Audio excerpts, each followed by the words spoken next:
안녕하세요. 이어서 2장의 제3번 불보살님은 어떤 분인가에 대해서 읽겠습니다. 그 중에 1. 지혜와 자비를 완벽하게 갖춘 부처님. 부처님은 불자가 가장 먼저 믿고 의지해야 할 대상이다. 그렇다면 부처님은 어떤 존재일까? 부처님은 모든 것을 이겼고 어떤 것에도 더럽게 물들지 않으며 모든 것을 버려서 해탈, 열반의 경지에 오른 존재를 말한다. 이 경지는 보통 사람의 차원을 훨씬 넘어서 있기 때문에 사실 부처님에 대해 알기란 쉽지 않다. 심지어 부처님은 다음과 같은 대화를 통해 스스로에 대해 이렇게 설명한다. 한 바라문이 부처님께 여쭈었다. 세존이시여, 당신은 하늘의 신입니까? 나는 신이 아니요. 그렇다면 용왕과 같은 존재입니까? 나는 그런 존재도 아니요. 그렇다면 어떤 특별한 사람입니까? 그렇지 않소. 나는 하늘도 용도 아수라도 사람도 아니요. 나는 번뇌를 없앴고 커다란 코끼리처럼 잘 길들여졌으면서도 남의 부림을 받지 않으며 모든 의심을 끊었기에 해탈해서 다음 생에 태어나지 않소. 물속에서 자라도 물이 묻지 않는 연꽃처럼 세상에 태어났으나 세상법과 어울리거나 물들지 않소. 번뇌를 멀리 떠나 더 이상 나고 죽지 않으니 그 때문에 부처라고 이른다오. 별력 자바함경 제13권. 깨달음의 경지에 오르지 않은 보통 사람으로서는 부처님이 어떤 존재인지 제대로 알 수가 없다. 다만 부처님이란 이름이 뜻하는 바를 의미하면 어느 정도 짐작할 수 있는 것이다. 부처란 산스크리트 붓다에서 온 말로 깨달은 자, 눈을 뜬 자라는 뜻이다.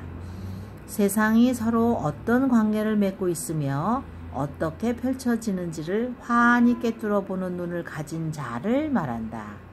이런 눈을 가지지 못한 보통 사람은 눈이 있어도 앞을 보지 못하는 사람이라고 불린다.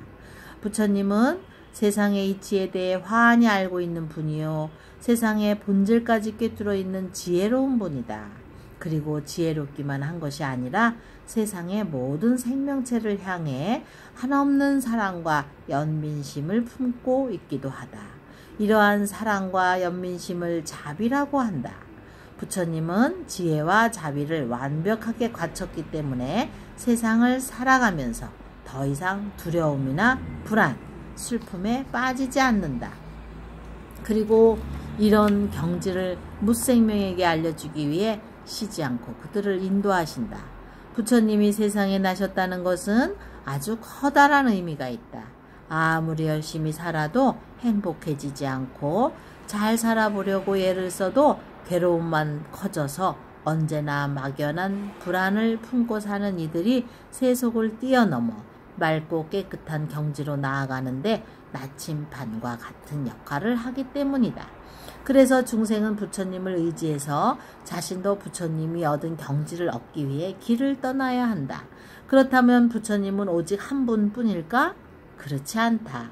부처라는 말은 석가모니 부처님을 가리키기도 하지만 깨달은 자를 가리키는 말이기도 하다. 그래서 누구나 부처라는 이름을 가질 수 있다. 지금은 번뇌에 시달리기도 하고 악업을 지기도 하면서 우리도 정신을 차리고 열심히 수행 정진하며 부처님처럼 살면 부처라는 이름을 얻을 수 있다. 역사상 실제했던 부처님은 석가모니 부처님이시다. 하지만 경전에서는 이 부처님 말고도 헤아릴 수 없이 많은 부처님이 등장한다. 우리에게 익숙한 미륵불, 아미타불, 약사열애불, 비로자나불, 노사나불, 아촉불 등등 수많은 부처님이 경전에 등장하기도 하고 불상으로 조성되어 불자들의 애경을 받고 있다. 그러나 이들 부처님의 존재를 일상의 눈으로 이해하고 받아들이기는 쉽지 않다. 왜냐하면 부처님들이 존재하는 세계는 시간적, 공간적으로 보통 사람들의 범위를 훨씬 넘어서 있기 때문이다. 과거와 현재 그리고 미래에도 세상은 펼쳐졌고 펼쳐져 있고 펼쳐질 것이다. 뿐만 아니라 3차원의 현실 공간 속에서 혹은 이 현실 저 너머까지 세계는 무궁무진하게 펼쳐져 있다. 그런 공간마다 석가모니 부처님같이 깨달은 분들이 자리하고 있으며 지금 이 순간에도 그 부처님들은 가르침을 베풀고 계신다. 또한 부처님이 깨달으신 진리 그 자체가 바로 부처, 법신불이고 그것을 깨닫기 위해 노력하고 수행한 결과 부처가 된 분, 보신불도 계시며 중생에게 진리를 들려주기 위해 일부러 세상 존재들과 똑같은 몸으로 태어나신 부처, 화신불도 있다. 석가모니 부처님도 지금으로부터 2600년 전에 화신불로서 인도 땅에 태어나 중생을 교화하시다가 본래 자리로 돌아가셨지만 진리의 몸, 즉 법신으로 영원히 이 세상에 머무르고 있다. 법신불은 언제 어느 곳에서나 두루 존재하며 무한한 빛과 생명을 갖춘 부처님이다. 진실 그대로 아는 힘이 있으며 자유자재하다. 인류의 구제자이기도 하며 만생의 자비로운 어버이이기도 하다. 이 세상에는 많은 부처님과 여러 보살님이 법신불, 보신불, 화신불의 모습으로 존재한다. 우리가 부처님의 가르침을 믿고 의지하며 실천할 때 부처님은 바로 우리 모습으로 살아 움직이고 계신다. 그럴 때의 나는 부처의 몸이요 마음이기도 하다. 두 번째, 중생구제에 매진하는 보살님. 불교에는 부처님 외에도 성스러운 존재인 여러 보살님이 계신다. 보살님들은 이미 깨달아 부처님의 버금가는 지혜와 능력을 갖추었지만 중생에게 조금 더 가깝게 다가가기 위해 보살의 모습으로 살아가는 존재다. 심지어 수없이 나고 죽는 중생을 모두 다 구제하기 위해 기꺼이 윤회를 자청하기도 한다. 대표적으로는 문수보살님, 보현보살님, 관세음보살님, 그리고 지장보살님 등을 들 수가 있다. 보살은 크게 수행자로서의 보살과 성인으로서의 보살 두 가지 존재가 있다. 보살은 산스크리트 보디샤트바를 한문으로 음역한 보리살타를 줄임말이다. 보디란 지혜, 깨달음을 의미하며 샤트바란 살아있는 존재의 무리, 즉 중생을 일컫는다. 그러므로 보살은 지혜, 보리를 얻기 위해 부단히 노력하는 수행자란 뜻이다. 성인으로서의 보살은 부처님의 화신으로 등장하는데 이런 의미로 쓰일 때는 마하살이란 이름이 덧붙여진다. 마하살은 위대한 존재라는 뜻을 가진 산스크리트 마하사트바를 음역한 마하살타를 줄임말이다. 그런데 이러한 성인으로서의 보살님도 마하살이라는 명칭을 붙이지 않고 그냥 보살이라고 부르는 경우가 많다. 불교에서 말하는 자비란 지혜의 온전한 빛을 선악, 미추, 빈부를 가리지 않고 차별 없이 뿌려주는 것이다. 하지만 지혜가 없는 자비는 맹목과 같다.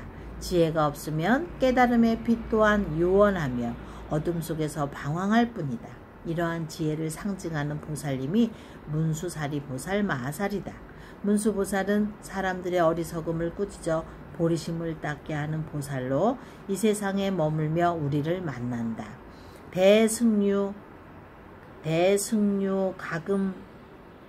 대승유가 금강성 만수 신리천 비천발 대교 왕경이라는 경전에는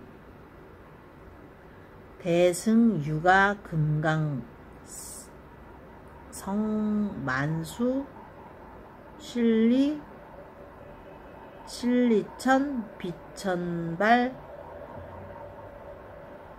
비천발대 교왕경 이라는 경전에는 문수보살이 세운 10대원에 대해 나와 있다. 그중 제7원과 제8원에 이러한 문수보살의 특징이 잘 나타나 있다. 모든 복덕을 부처님의 보리도에 회양하고 중생이 모두 복을 받게 하며 모든 수행자로 하여금 보리심을 내게 할 것입니다. 저는 나쁜 짓을 많이 하여 육도를 윤회하는 중생들과 함께 태어나 교화하되 혹은 빈궁한 자가 되고 혹은 소경, 벙어리, 귀머거리, 거지가 되는 등 모든 중생 속에서 같은 종류, 같은 인연, 같은 일, 같은 행동, 같은 업으로 그들과 함께 살면서 불법에 들게 하고 보리심을 내게 할 것입니다. 지혜도 중요하지만 지혜만 갖춰서는 안 된다.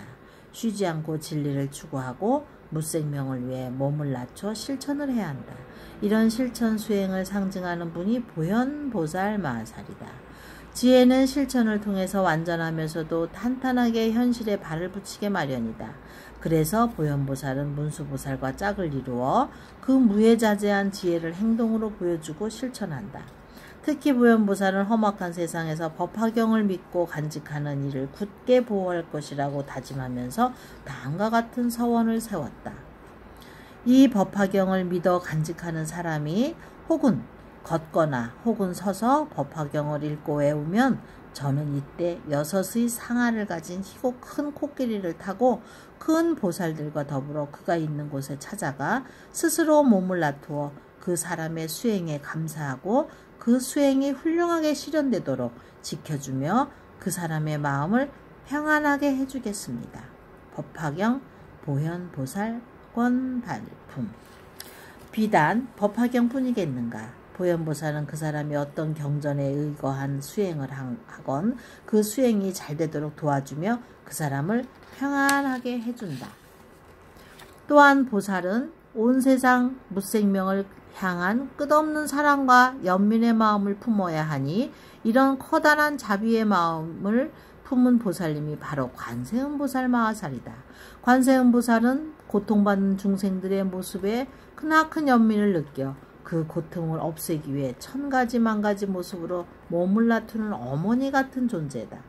무생명의 수많은 고통을 없애주기 위해 그에 맞게 다양한 모습으로 변화하여 나타나는 관세음보살은 자신을 부르는 간절한 소리를 깊이 들여다보고 모든 것을 원만하게 굴려 통하지 못하는 게 없다. 그래서 경전에는 이렇게 말하였다. 고통에 신음하는 중생이 일심으로 관세음보살을 부르면 곧바로 그 음성을 관하여 해탈케 한다. 법화경 관세음보살 보문품. 참혹하고 처절한 환경에 처한 중생을 구제하기 위해서는 강력한 서원을 세워야 하는데 그런 원으로는 지장보살 마하살을 따를 자가 없다. 지장보살은 지옥에 떨어진 중생 모두가 자신의 잘못을 참회하고 지옥에 빠져서 나와 깨달음의 길로 향할 때까지 그들을 도울 것이며 그들을 모두 구제하기 전까지는 부처가 되지 않겠다는 서원을 세운 존재로 가장 강력한 원을 상징한다. 그래서 대원본존 지장보살 마하살이라 일컫는다. 이렇듯 지장보살은 지옥에 있는 중생을 구제할 목적으로 성부를 뒤로 미룬 분이다. 고통받는 중생이 하나라도 남아있는 한 그의 성부는 완성될 수 없다. 그만큼 중생을 사랑하기 때문이다. 그래서 지옥에서 고통받는 중생이 너무 불쌍하고 안쓰러워 지장보살의 눈에서는 눈물이 마를 날이 없다고 한다. 이 밖에도 성스러운 여러 보살님이 계신다. 이분들은 중생의 고통을 자신의 고통으로 여기고 자비로운 모습과 손길로 자비로운 목소리와 발걸음으로 다가가 사람들의 눈물을 닦아주고 일으켜 세우며 구원해 주신다. 이러한 보살님들 덕분에 세상은 더 아름다워진다. 불교를 믿는 것, 나아가 부처님이 하신 일을 본받아 따르고 행하며 부처로 산다는 것은 이렇게 자비와 실천, 대비심과 서원을 완벽하게 갖추는 것을 말한다. 각각의 상징하는 보살 마하살을 그 본보기로 삼아서 자신의 원을 세우고 수행한다면 신앙의 길이 막연하게만 느껴지지 않을 것이다. 궁극적으로는 내가 그런 보살님을 닮아가고 보살 마하살답게 된다면 세상은 더욱 아름다워지고 내 마음 또한 평화로워질 것이다. 시간이 15분이 다 돼갑니다. 잘 들으세요. 또 듣고 또 듣고 그러셔야 돼요.